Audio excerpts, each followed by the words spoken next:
Математика сабағымызды бастайық. Бүгінгі сабағымыздың тақырыбы есеп дегеніміз не? Бұл сабақта сен есептің не екенін білетін боласың, есепке сәйкес сызбаны таңдап үйренесің. Балалар, мына екі мәтінді салыстырайықшы. Бірінші мәтін: 7 ересек адам мен 12 бала қысқы саяхатқа шықты. Олар саяхатты көңілді өткізді. Енді екінші мәтінге қарайық. 7 ересек адам мен 12 бала қысқы саяхатқа шықты. Барлығы неше адам саяхатқа шықты? Бұл екі мәтіннің қандай ұқсастықтары, қандай айырмашылықтары бар? Бірінші мәтін, балалар, ол жай әңгіме мәтіні. Яғни саяхатқа ересек адамдар мен балалардың шыққаны, саяхаттың көңілді өткізілген айтылып тұр. Ал екінші мәтінде, балалар, бізге сұрақ қойылып отыр. Барлығы неше адам саяхатқа шықты?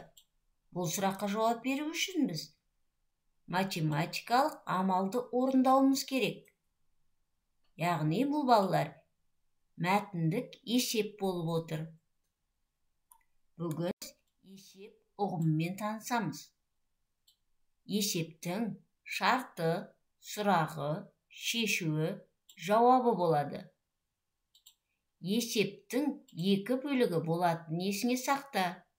Бірінші шарты, екіншісі сұрағы. Енді бізге бағана берілген есепті шығарайық. 7 ересек адам мен 12 бала қысқы саяхатқа шықты. Барлығы неше адам саяхатқа шықты? Бұл есептегі, балалар, белгілі бөлігі есептің шарты болады екен. Яғни есептің шарты 7 ересек адам мен 12 бала қысқы саяхатқа шықты.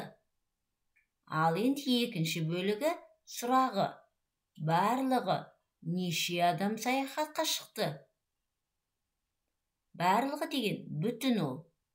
Яғни бүтінді табу үшін біз бөліктерді қосуымыз керек. Енді есепті шешеміз. Шешуі деп жазамыз. 12 қосу 7 тең 19 адам. Жауабы 19 адам. Мынандай есеп беріліпті, балалар, бізге. Көркем 2 гүл, ал Жайна 3 гүл жинады. Олар барлығы қанша гүл жинады? Енді осы есептегі шарты: Көркем 2 гүл, ал Жайна 3 гүл жинады. Сұрағы: олар барлығы қанша гүл жинады? Енді есептің шешуі: барлығын табу үшін біз 2-ге 3-ті қосамыз. 2 қосу 3 тең 5 гүл. Жауабы 5 гүл екен.